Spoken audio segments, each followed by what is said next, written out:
Capítulo 2. Parpadeó. Fue casi imperceptible, pero ambos se miraron de inmediato, no hablaron. El lugar ameritaba el silencio. Clavaron de nuevo la vista en ese rostro que tantas veces habían besado. Escrutaban cada centímetro en pos de nuevos movimientos.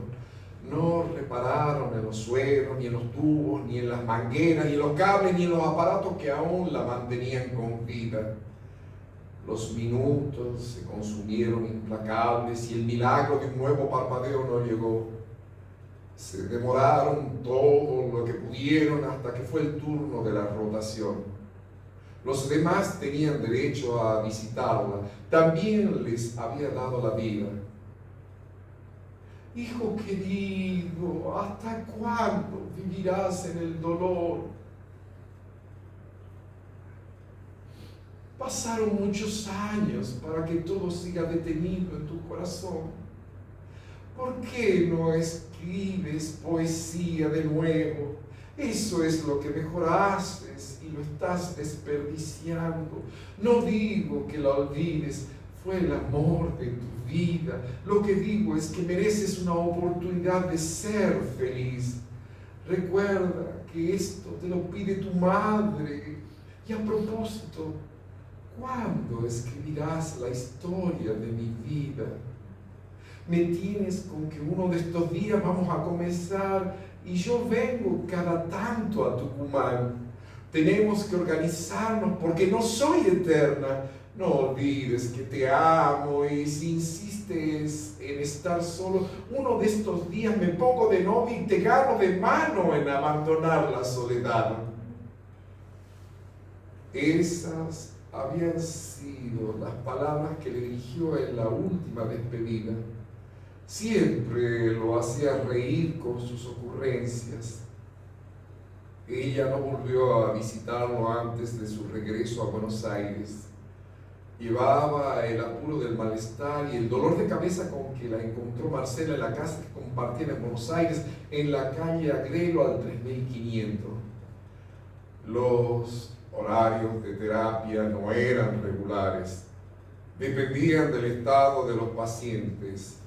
Esa mañana la espera había sido larga y colmada de interrogantes, pero las explicaciones del médico destrozaron aquel parpadeo esperanzador.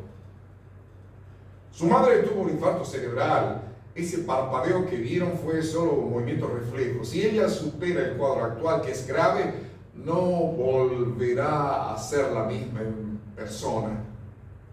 ¿A qué se refiere?, preguntó Martiniano ante el silencio de los demás. Tiene muerta la mitad del cerebro y eso le afectará funciones importantes. Por ahora estamos controlando la presión intracraneal que aún es alta. Con la esperanza del parpadeo hecho añicos, las palabras del médico se licuaron en el aire, se transformaron en un murmullo lejano, en un idioma desconocido e incomprensible. Afuera el viento soplaba desde el río de la Plata. Una vez concluido el informe, estrecharon la mano del galeno, un joven de anteojos gruesos, ojos vivaces, barba rala, labios finos y hablar rápido.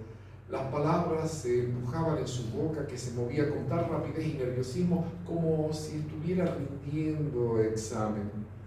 Por último, extrajo de su bolsillo un pañuelo prolijamente planchado con el que secó unas gotas de sudor de su frente y desapareció tras las puertas vaivén que lo separaba de su ser querido.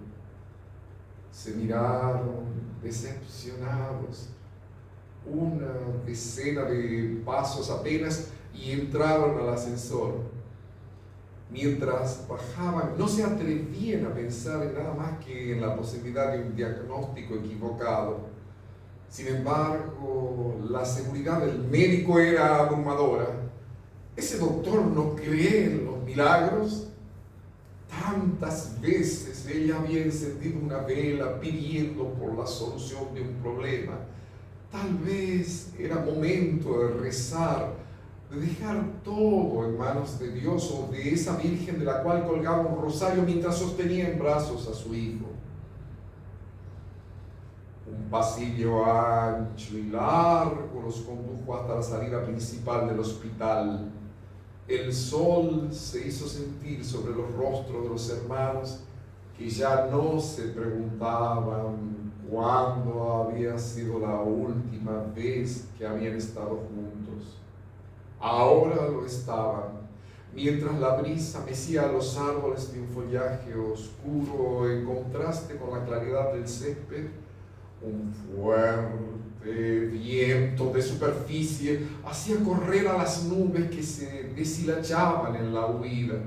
Subieron a la combi, uno a uno, en un silencio que se rompió con una pregunta que alguien se atrevió a formular.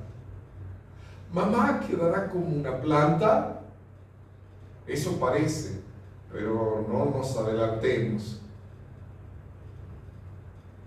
Con el vehículo en marcha, la conversación se encaminó hacia cuestiones más cotidianas como el calor, la humedad reinante, el tráfico que siempre es caótico en Buenos Aires y algunas preguntas sobre el viaje de Martiniano, el último hermano que había arribado desde el interior esa mañana.